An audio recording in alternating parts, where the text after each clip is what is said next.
9 years ago. That is when Mad Max Fury Road came out.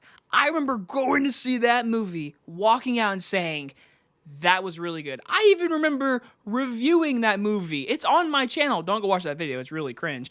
But 9 years later, that movie is called a masterpiece in the action genre. I literally had to study that movie for a test in an action class. Crazy. And now here we are, the prequel.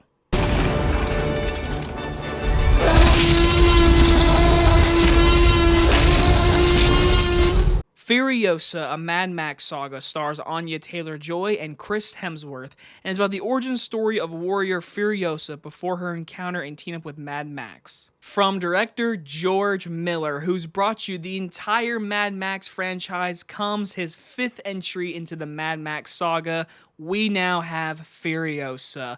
This movie has been anticipated by so many people, including myself, because when they first announced a prequel, which was honestly 7 years ago after Fury Road came out, they were like, George Miller said, I want to do a Furiosa prequel. And I was like, that's interesting, you want to do a prequel on Charlize Theron's character. And now finally, we are here seeing the movie. I saw it today in IMAX. I went in calming my expectations, like, all right, here we go. Let's just not completely compare it to Fury Road. And I am happy to say Furiosa is not a disappointment. This is a very, very good movie. This is a very big pleasure for all of us action fans, seeing just glorious cinematography on our screens. And in the biggest theater possible, this movie's surround sound and score hits differently. Furiosa is a movie I highly recommend anyone to go see in a movie theater, because beginning with the positives, George Miller. The man is 79.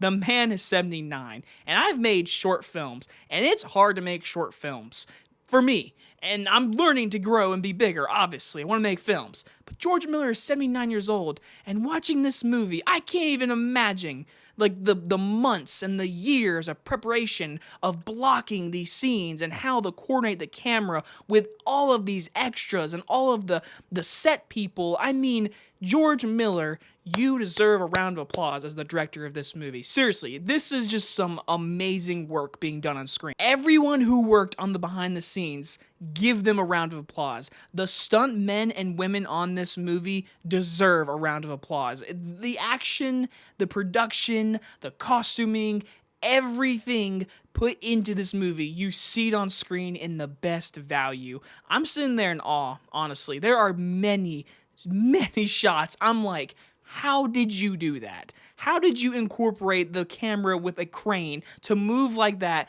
with everything happening in backgrounds and the trucks moving? It is absolutely insane. And as a person who knows how hard it is to make a film, this is just on another level. I mean, we've had big budget superhero movies, but when it comes to practical and more effective action scenes like this movie, I mean, I'm pretty sure Miller said there was an action scene that took months to film, and I know which one he was talking about, and my goodness, man. Everyone, production value, everyone. The score to this movie is so damn good. The costuming, the cinematography, the coloring, truly masterclass stuff being shown on screen. Really good stuff. That sound design in IMAX, the sound mixing, the score really hits in the end. Man, I mean, just everyone who worked on this movie, just give you a round of applause, man. When it comes to more of the movie itself, our actors, Chris freaking Hemsworth. Us fans, we all know him as Thor, but have you ever seen him in Bad Times El Royale? He's so good as the villain in that movie. Imagine that villain times 2 in this one. Truly, this is Hemsworth's best performance I've seen from him. He is awesome. He is so damn good, and he's having a blast in this role. I really think like we should honestly consider a supporting actor for Hemsworth. I don't know how the year's going to turn out, but man, I mean, he is tremendous in this role as the villain of the movie.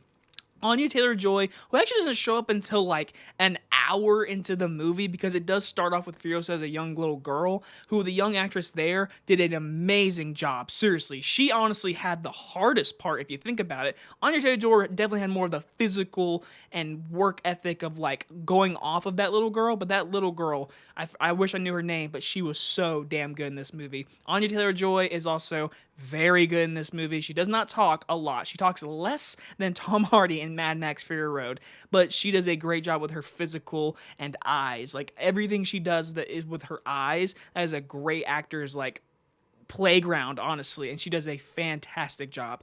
Everyone in this movie is very good. This movie is a prequel, so you do get to see characters that we did see in Fury Road, and we know their outcome. They are in this movie.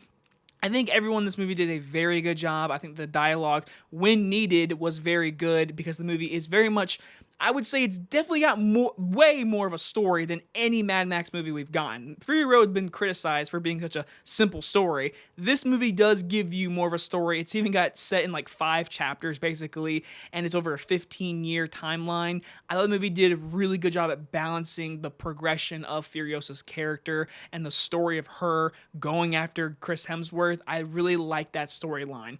I think overall the movie does move at a pace where at times it could feel like a little bit long. It's a 2-hour and 20 movie. There are times that you feel it, but for the most part, I was just really into it, and I was just in awe of looking at this movie, honestly.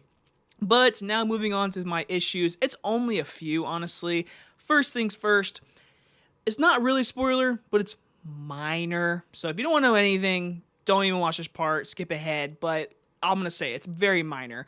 The movie is very progressively adding that Chris Hemsworth people are bad people, and the people who are on the main wasteland who own obviously everything, there's a battle brewing in between them, and the actual battle itself is a montage.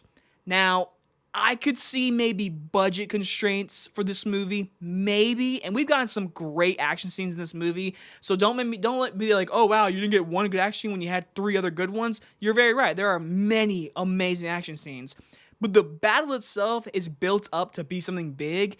It's a montage. Thought it was a little disappointing. I was like, oh, that's the battle, and then I was like, oh, we're now entering the final 20 minutes. I was like, oh, okay, that was the battle. It was a 20-second montage. It was a little disappointing. And one more thing, and let me say this very clearly. I know how hard it is to make a movie. I try my best to make short films, and it's hard to do that. So for this, it's probably 1,000 million times harder. I want to do that one day. But man, oh man, this movie, compared to Fury Road, is not better, and I think the number one reason is CGI. This movie does rely on CGI way more than Fury Road did. There are times in Fury Road I was like, is that CGI? In this movie, they use it very, very much. A lot of green screen and a lot of just background stuff, but in the end, it's very noticeable. And again, that's very nitpicking, honestly, because again, a lot of the budget probably went to the production, the trucks, the people who worked on the movie. Like, a lot of money went to the right places. But I have to say, when you look at Fury Road and how practical that movie was with their action, and you look at this movie, you can tell this one is very reliant on CGI. And I gotta admit, it takes away a little bit from the action scenes. Like 90% of it is amazing. 10% of it's like, you definitely use CGI, like a lot. And it's throughout the entire movie, and it's very, very noticeable. But again, that is just really nitpicking because I'm comparing it to Fury Road and how practical that movie was in this movie. But probably budget constraints, I would assume, because again, this movie obviously is going to get critically acclaimed, but is it going to make big numbers at the box office? I don't really know about that. But in the end, Furiosa is a must-see in a movie theater. Action fans, go and see it. I am very, very pleased with this movie. I am not disappointed whatsoever. I'm going to give Furiosa a Mad Max Saga an A-. And the sad thing is, I'm going to say it, it is a really, really good movie. I would see it again, but some people are going to be just like, you gave it an A-, this is an A+. Go see the movie, make your opinion, and that's fine. I really liked it. I just have a few little issues. That's it. But people who love Mad Max Fury Road are already going to call this a masterpiece. That's all I'm going to say. But hey, I'm not disappointed. I really liked it. I want to hear your thoughts down below. I'll see you guys on the next one. Bye, everybody.